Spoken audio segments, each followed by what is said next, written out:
I told my son I had lost everything in a bad investment on a Thursday morning in April, sitting at my own kitchen table with my coffee going cold in front of me because I could not make myself drink it while I was about to say the thing I had rehearsed. I told him the retirement accounts were gone. I told him the annuity had been tied to a fund that collapsed in March and nobody had caught it in time, not even the advisor I'd trusted for 11 years. I told him I didn't know yet what that meant for the house. I watched my son's face while I said it, and I want you to understand that watching his face was the entire point, because I had not lost anything at all. Every dollar I had was exactly where it had always been. I had built a lie the size of my whole life's savings, because I needed to know, before I got any older and any more foolish about it, who my son actually was, underneath the version of him I saw at Christmas. My name is Frank Delacroix. I am 64 years old, and I live outside Asheville, North Carolina, in a house on Persimmon Ridge Road that my wife Doreen and I built ourselves in 1994, board by board, back when a contractor's estimate could still make you laugh out loud in disbelief, and you'd just decide to do it yourself instead. I spent 33 years as a union electrician and then a foreman, wiring half the commercial buildings that went up in this county between 1985 and 2018, and I retired with a pension I'd protected like a second heart. Doreen taught third grade for 29 years at the elementary school, 2 miles from our front door, and she was the reason our son Marcus turned out reading 2 grades ahead, and our daughter Renee turned out unable to walk past a stray animal without bringing it home. Doreen passed in 2021. Not suddenly, not in a garden with roses in her hands the way some men get to remember their wives. She went slow, over 11 months, from a cancer that started in her lungs, even though she'd never smoked a cigarette in her life. And I sat beside that hospital bed so many nights that when she finally went, some part of me didn't know how to stop sitting there. I want you to understand that before anything else in this story, because everything after it happened in the shadow of that year. Marcus is 39. He lives 40 minutes away in Hendersonville with his wife Kayla and their daughter, my only grandchild, a 6-year-old named Sophie who calls me Pop Pop and believes I can fix anything with a screwdriver, which used to be true and mostly still is. Marcus works in commercial real estate, closing deals on strip malls and office parks across 3 counties, and he has always had the specific confidence of a man who was told he was smart before he learned whether or not that was actually going to be enough. Renee is 35 and lives in Charlotte, works as a veterinary surgeon, calls me every Sunday at exactly 6 p.m. because she knows that's when I finish feeding the chickens. Doreen insisted on keeping until the year she couldn't anymore, and I have kept going since because giving them up felt like one more thing gone. Renee and I have the ease of 2 people who never had to work at understanding each other. Marcus and I have always had something more complicated, a closeness that runs through obligation as much as affection, the kind of bond between a father and a son who both learned to measure their worth in what they could provide rather than what they could simply be. For 2 years after Doreen died, Marcus called on Sundays same as Renee, and I told myself that was enough, that grief makes everyone quieter in their own way. Then, in the fall, something started shifting, small enough that I might have missed it if I hadn't spent 3 decades reading blueprints for a living, which teaches you to notice when something in a structure doesn't sit level. In September, Marcus asked, almost in passing, whether I'd thought about restructuring now that it was just me in the house. In October, at Sunday dinner, he brought up my pension distributions specifically, asked if I was taking the survivor option or the higher payout, which was not a question he had ever shown interest in before. In November, he mentioned a colleague of his, a financial planner named Chip Reston, who specialized in what Marcus called estate efficiency for aging clients, and said Chip would be happy to sit down with me, no obligation, just to look things over. I did not say anything to Marcus about any of this. I went home after that November dinner and sat in Doreen's chair, the rocker on the back porch that faces the ridgeline, the place where I still do my clearest thinking even though the porch gets cold enough in November that most sensible men would have gone inside. I thought about the test I did not want to run and did not want to need.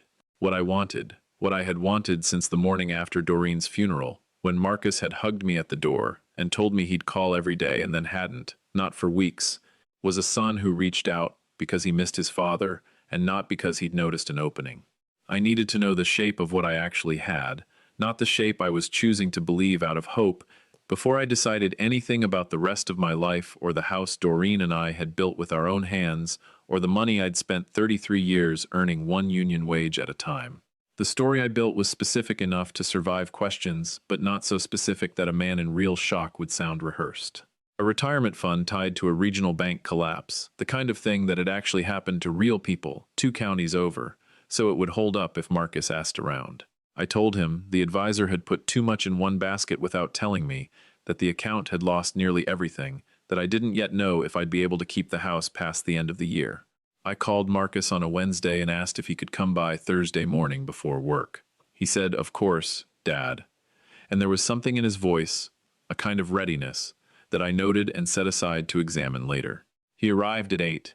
He was still in his work clothes, a blazer over a golf shirt, the specific costume of a man who sells commercial property for a living, and he sat down across from me at the kitchen table with his coffee untouched and looked at me the way a person looks when they are bracing for something. I told him. I watched something move behind his eyes that I would spend the rest of that day trying to name. He got up and came around the table and hugged me, and it was a real hug.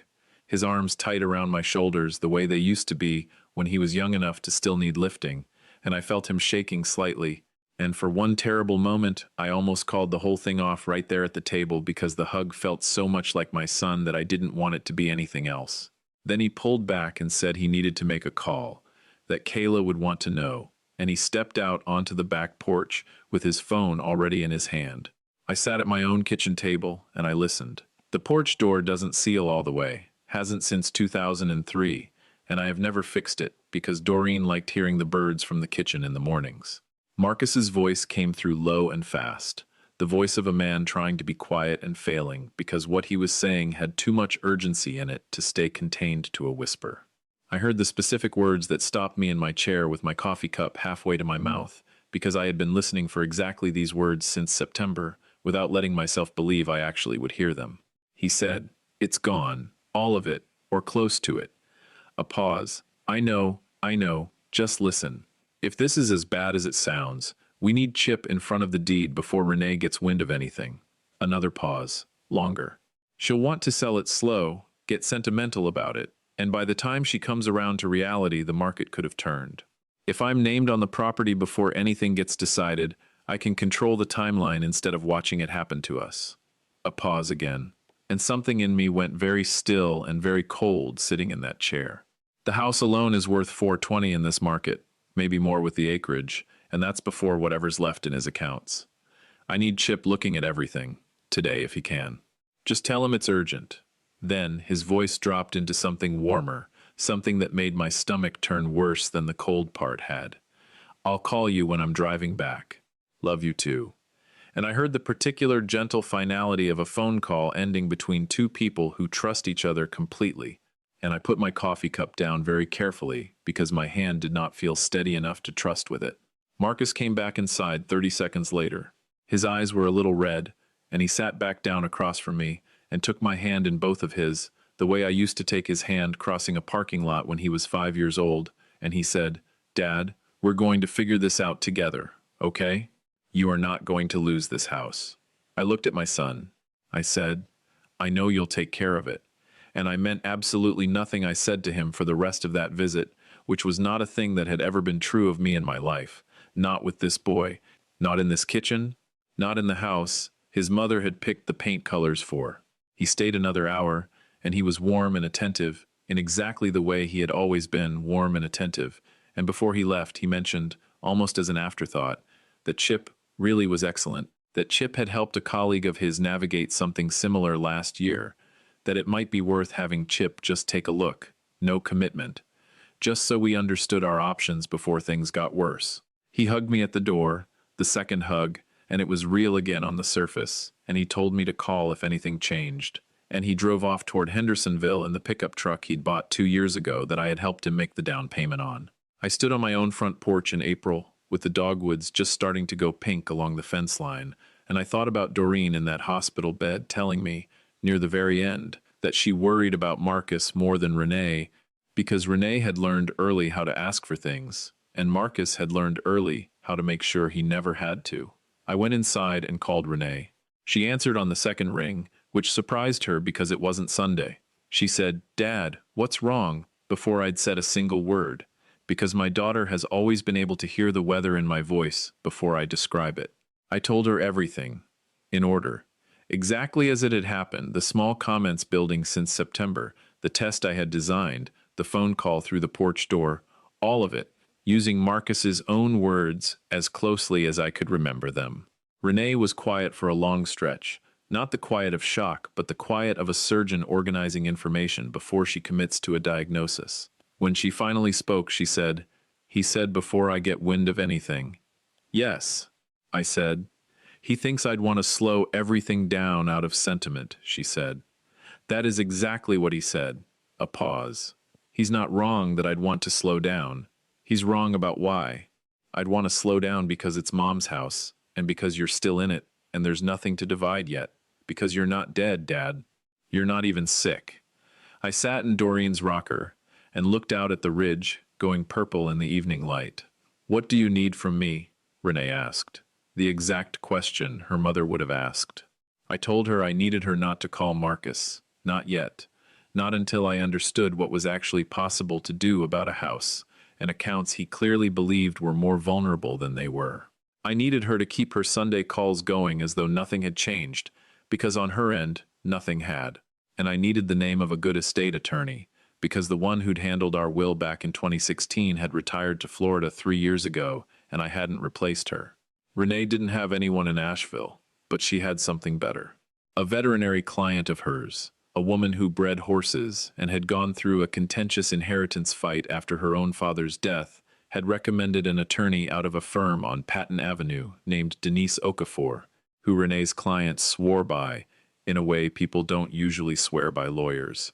I called Denise's office the next morning at 9, and her assistant told me she could see me Friday at 10.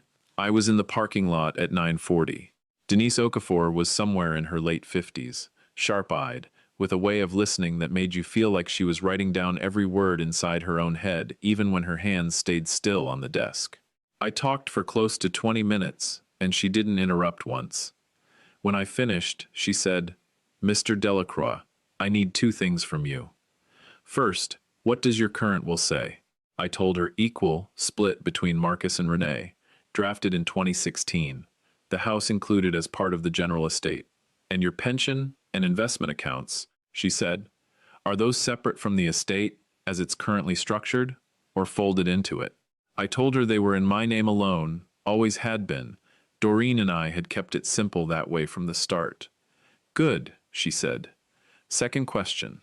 Setting the law aside entirely, what do you actually want the outcome here to be, inside your family?"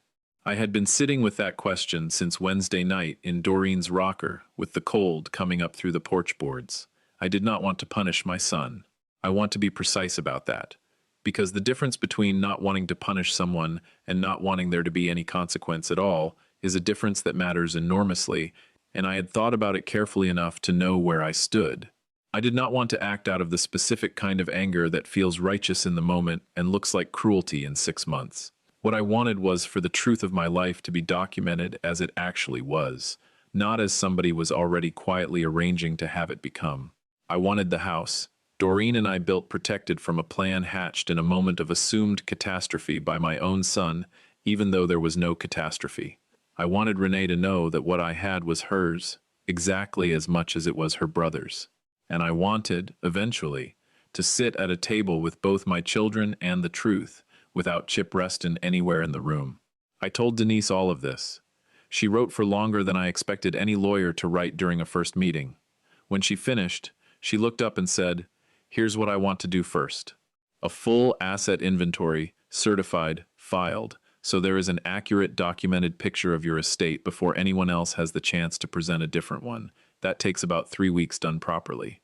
At the same time, I want to move the house into a protective trust, not to change who ultimately inherits, but to change who can act on it and how. So no transaction can happen without independent valuation, and both your children's documented awareness, not just one." She paused. "You mentioned," Marcus said, "he wanted to be named on the deed before anything was decided.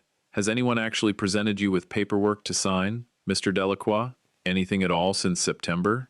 I thought back carefully.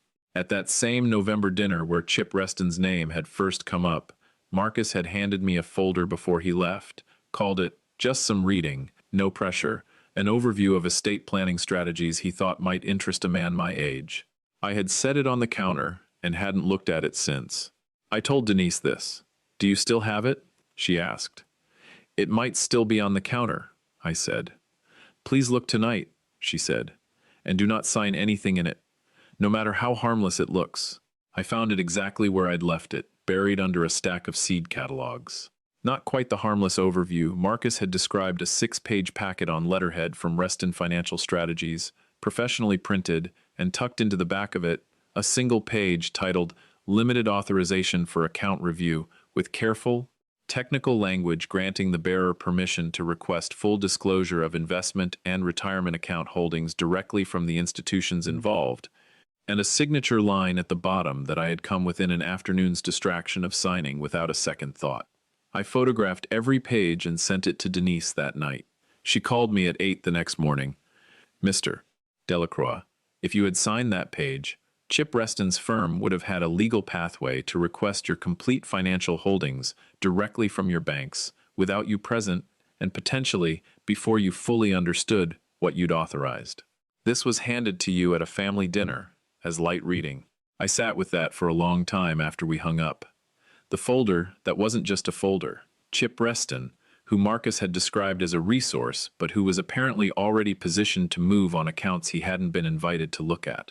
The phone call on the porch, which had not been a spontaneous panic but the visible piece of something with earlier steps behind it and later steps still ahead. My son had not driven out on a Thursday morning and hugged me and let his voice shake out of love alone. He had also, in the same 20 minutes, executed the next move of something that had been building since a Sunday dinner in September, and he had done it well enough, and his tears had been real enough, that if I had not been sitting still at my own kitchen table listening through a door I never fixed, I would never have understood what I was watching. I asked Denise how fast we could move. The trust on the house, she said, could be filed within a week. The full inventory would take the 3 weeks. The will revision, once the inventory was complete, 10 more days after that. Do the house first. I told her, and it was filed the following Thursday, 8 days after our first meeting, with Denise as independent trustee and Renee as named co-trustee, no sale possible without independent appraisal and both children's documented consent, no family member or family member's chosen professional involved in any transaction without that same consent in writing. Marcus called that Friday to check on me. I told him I was hanging in there, that I'd gotten some paperwork moving on the accounts, that I was trying not to think too hard about it yet. He said, "Of course, Dad," said to call if I needed anything, and I thanked him and hung up and sat in the rocker a long time. The full inventory came back in 23 days, every account, every asset, valued and filed with a precision that left no room for anyone's interpretation to slide into the gaps. Renee drove up from Charlotte the weekend it was finished, and I sat her down at the kitchen table and showed her everything, the real numbers, because she had spent months trusting that her family was exactly what it had always looked like, and she deserved to see the actual shape of it. She sat with it quietly for a while. Then she said, "How long did you know before you did any of this?" "Since September," I said. "I wish you'd called me in September." "I know," I said. "I thought it might be nothing." "It wasn't nothing," she said. We sat at the table a long while after that, and eventually we talked about Sophie, about how she'd started reading chapter books, about the chickens, too about a trip. Doreen and I had talked about taking someday to the Blue Ridge Parkway in the fall when the leaves turned, a trip we kept postponing for reasons that had felt urgent at the time and now felt unbearably small. "We should go," Renee said. "You and me, this October." I found myself agreeing before I'd fully decided to. The will revision was finalized on a Friday afternoon, 3 weeks after the trust had been filed. Denise called to tell me everything was signed, sealed, and as protected as she knew how to make it. I made myself dinner that night, set the table properly, the way Doreen always insisted on even eating alone, and then I called Marcus and asked if he and Kayla could come for dinner that Sunday, and bring Sophie. Sunday came in with the dogwoods fully open now, white against the green coming in behind them, and Renee arrived early to help me cook, which was not an accident. I had asked her to be there, and she had driven up without a single question about why. Marcus and Kayla arrived at 5:30 with Sophie, who ran straight for me the moment she was out of the car seat, and I picked her up even though my back complained about it the way it complains about everything now. We ate. The conversation had the specific, careful quality of a table where two people know something is coming and two people do not. After Sophie had been settled in front of a movie in the next room with a bowl of ice cream, I told Marcus and Kayla there was something I needed to say. I told them that in April I had said I'd lost my retirement savings, and that it wasn't true. Every dollar was exactly where it had always been. I had a full financial review in January, I said, and nothing about my accounts had ever been in danger. The table went quiet in the particular way a room goes quiet when the ground someone believed was solid turns out to have been arranged. Marcus said, "You said the fund collapsed." I said I'd been told something serious, I said. I was careful with my wording. The serious thing wasn't about money. It was about what I'd started noticing since September. "What you'd noticed," he repeated, very still. "The pension comments. Chip Reston. The folder with the authorization page tucked in the back of it, handed to me at your mother's table like light reading," I said. Kayla looked down at her plate. "I needed to know who you were," I said to my son, "in the moment you believed something had actually happened. Not who you are at Sunday dinner, when nothing's wrong. Who you are when something changes and there's a decision on the table." Marcus's face did something I watched very closely, because it told me more in a handful of seconds than the porch had told me in the space of that whole phone call. And what it told me was that the first thing moving through him was not relief. It was something closer to the look of a man who has just been told the board he thought he understood has changed shape underneath him. "You went outside to call Kayla," I said. "You said it's gone, or close to it. You said if this is as bad as it sounds, we need Chip in front of the deed before Renee gets wind of anything. You said the house alone is worth $420, and you needed to control the timeline." The silence that followed was the particular kind that happens when a person understands that words spoken behind a door they believed was solid were not, in fact, contained by it at all. "Dad," Marcus said, and stopped. "The house," I said, "is in a trust now, with an independent trustee and your sister as co-trustee. It was filed almost 2 months ago. Nothing you were describing on that call is possible anymore, and I want to be clear that's not a punishment, it's a correction. The will's been revised too. Same distribution it's always had, equal between you and Renee, but with protections in place, so no one can manage this estate in a way that benefits themselves at the other's expense. And the authorization page in that folder, Denise has it documented in the estate record now, permanently, as part of the file." Kayla's eyes came up for the first time since the folder had been mentioned. "Kayla," I said, "I want to be clear, I'm not assuming you understood what that page was capable of doing. But Chip is your husband's colleague, and I think you understood more than you're going to say tonight, and I'm not going to push past that. I just want it on the record that I know." Marcus said nothing. There wasn't much available to say. I looked at him, and his hands were flat on the table, the way a person puts their hands flat on something solid when they need to feel that at least one thing in the room is still real. "Marcus," I said, "I'm not asking you to explain the call. I heard what I heard, and it was clear enough on its own. What I am asking is whether there's a version of tonight that's honest. Not the managed version. What you actually needed, said out loud. Without Chip, and without a folder disguised as light reading." He was quiet for a long time. Renee sat across from him and said nothing at all, which was exactly what I'd asked of her beforehand, to be present, and to let it go wherever it went without steering it. Finally, Marcus said, "The firm's underwater. 2 of our biggest leases fell through last year, and I personally guaranteed part of the build-out loan on the office park in Fletcher. I've been covering the gap out of savings for 14 months, and there isn't much savings left. The table stayed very still. Chip's real. I didn't invent him. But I sent him at you instead of just telling you, because telling you meant admitting I'd guaranteed a loan I shouldn't have, and I was scared of what that would sound like coming out of my mouth." "What would it have sounded like?" I asked. "Like I was 14 years old again asking you to co-sign for my first car," he said, and something in his voice had dropped the polish it usually carried. Like I hadn't actually learned to run anything on my own, after everyone always told me I was the smart one. I sat with that. Doreen had said something like this to me once, Not about the money specifically, but about the shape underneath it that Marcus had needed so badly, since he was small, to be seen as the one who had it handled, that needing anything at all had become something he treated like a failure, and the treating it like a failure was what produced the managing, and the managing was what produced the distance. She'd said it gently, the way she said things about our children that she never wanted used against them later. I hadn't used it against him. I'd filed it away as something she understood that I was still catching up to. Marcus, I said, you could have called me in September and told me the loan was underwater. I would have listened. He looked at the table. I know, he said. What you did instead, the folder, the phone call, the timeline before Renee finds out, I can't undo what it did to me when I understood it. But I want to separate that from who you are. You're not those things. Those things are what fear does to a man who's afraid to ask for what he needs. He looked up.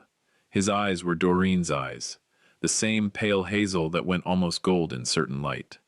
I'm afraid to ask for what I need, he said. I know, I said. You get that from me. Renee made a small sound across the table, not quite a laugh, but close enough to be the first light thing the room had held all evening. She looked at her brother, and something passed between them that I don't think had passed between them since they were teenagers.